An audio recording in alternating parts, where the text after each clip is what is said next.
ఈ మధ్య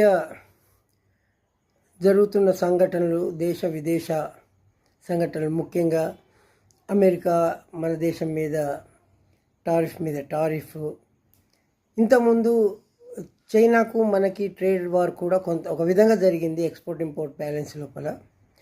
so China పాకిస్తాన్కి సపోర్ట్ చేస్తుందని ఆ మధ్య ఫర్ లాస్ట్ 2 years ఇప్పుడు కూడా నడుస్తుంది. దీపావళి కానీ చైనా గూడ్స్ ఎవరు కొనకూడదు, బైకాట్ చేయాలి అని.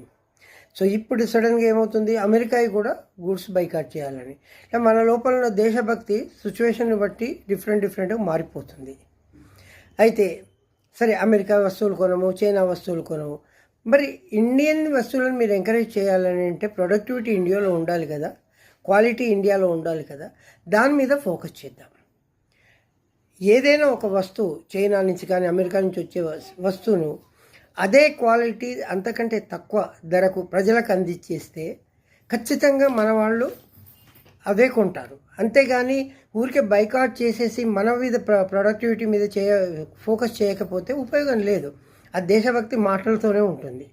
So friends, 2 important things. ఒకటి, వీలైనంత వరకు ఇండియన్ గూడ్స్ కొందాం. రెండోది, ఇండియన్ గూడ్స్ మ్యానుఫ్యాక్చరింగ్కి ఎంకరేజ్ చేయాలని